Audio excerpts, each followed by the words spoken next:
I don't even know how to process what we just saw this weekend.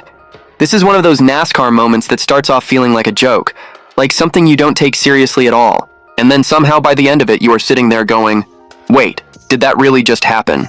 Because coming into this race there was a ton of noise, a ton of doubt, and honestly a lot of people ready to see this whole thing fail. And not just fans, I'm talking about respected voices in the sport who were not holding back at all. It felt like this was set up to be a disaster from the very beginning. But by the time Saturday was over, the entire conversation flipped completely. And not in a small way either. We are talking about people going from straight-up criticism to basically admitting they were wrong in a matter of hours.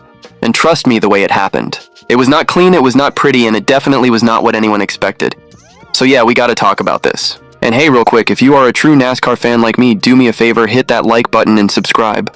This channel is just getting started. We are pushing toward 15,000 subscribers, and we are building a real community of fans who actually live and breathe this sport every week. Alright, now let's get into what really went down. So now we can actually talk about it, because what Cleetus McFarland did at Rockingham Speedway was messy, chaotic, borderline out of control at times, but at the same time, it was exactly the kind of performance that forces the entire garage to rethink everything they said before the green flag. Let's start with where all this pressure came from. Before he even touched the track, Kyle Petty absolutely went off. And I mean off. He basically said NASCAR should not be letting internet sensations into National Series rides if they have not climbed the ladder the traditional way. His whole argument was about protecting the integrity of the sport, and honestly, a lot of fans agreed with him. Because when you look at Garrett Mitchell's resume, it was not exactly stacked. A few ARCA Menards Series starts in 2025, a rough Daytona Truck Series debut where he spun early. And then suddenly he is in a top-tier ride with Richard Childress Racing driving the number 33. That is why people were calling it a marketing move instead of a racing move. Even insiders were not fully sold. Rodney Childers said it would take a miracle for him to even finish the race. Travis Kvapil admitted he wanted to stay as far away as possible on track. That is the level of doubt we are talking about. So Saturday begins, and this is where things get interesting. Before the main event, Cleetus runs the ARCA Menards Series East race with Rada Jones racing in the number 30 car. And this was the first sign that maybe something was different. He qualifies 7th runs, clean stays on the lead lap battles. Guys like Isaac Kitzmiller and Connor Hall takes advantage of incidents from Max Reeves and Gavin Bosley and brings it home in 4th place. That is his first top 5 finish in any NASCAR-sanctioned race. His teammate George Siciliano, also known as Squirrel McNutt, finishes 9th, and Tristan McKee wins the race, going back-to-back to start the season. But the emotional moment came after the race. Cleetus dedicates the run to Greg Biffle, talking about how he was just turning left for Greg. You could feel it meant something deeper. And suddenly the narrative shifts just a little from this is a joke to, okay, maybe he belongs out here learning. Then comes the real test.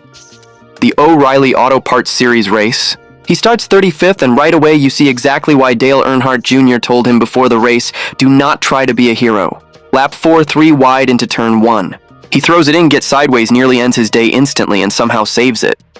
It was incredible, but also terrifying, because that is the kind of move that gets people in trouble fast. And honestly, that moment kind of defined his entire race. There were flashes, real flashes of instinct and car control, but also a ton of overdriving. Lap 49. Blake Lothian spins in front of him, and he barely avoids it. Then you have pit road speeding penalties, multiple half spins, tire wear issues from pushing too hard early. At the end of stage 1, he is 35th 1 lap down. Stage 2, he is 33rd 2 laps down. And then there is that moment. He works his way up to 26th. You can hear the excitement. This is the best he has run all day. Next corner he overdrove it, spun on lap 206 and brought out a caution. That right there shows the gap. The speed was not quite there yet, but the emotion and hunger were real. But here is the part that changed everything. He kept going. Through all of it. And by the end he finishes 32nd 6 laps down.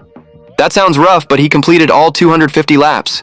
He did not destroy the car. He did not take anyone out. He did not become a moving hazard. And in NASCAR, especially at a place like Rockingham, that matters. Even Danny Lawrence from RCR said they still need to improve, and NASCAR might want another race before approving him for super speedways like Talladega or Daytona. They did not even get a proper live pit stop in, so internally they know this was not perfect. But then comes the biggest twist of the entire weekend. Kyle Petty, the same guy who said he did not belong, comes on air after the race and basically says, if you are going to criticize, you have to give credit. He admits Cleetus ran every lap, stayed out of the way, and did not tear anything up. And then he says Cleetus smacked him in the face and shut his mouth. That is not a small walk back. That is a full reversal. And he was not the only one.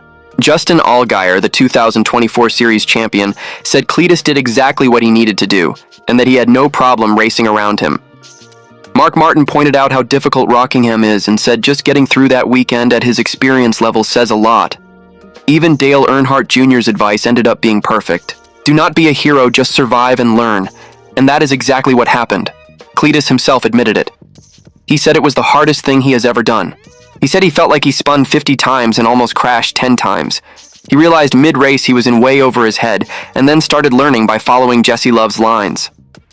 That is real growth happening in real time.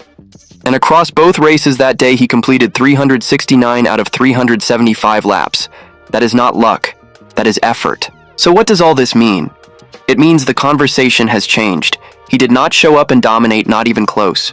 But he proved he can survive. He can learn. He can handle the pressure without wrecking the field. And now everything shifts to what happens next.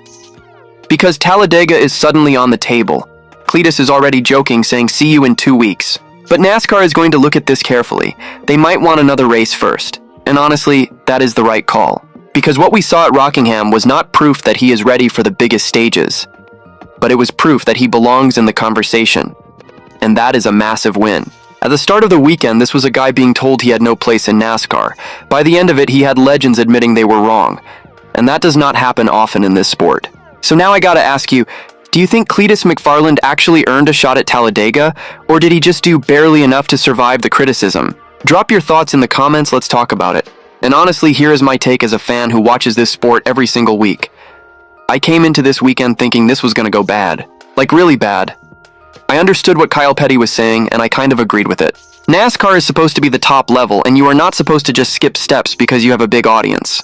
But after watching everything that happened at Rockingham, I cannot sit here and say Cleetus did not earn some level of respect. Was he fast? No. Was it clean? Not even close.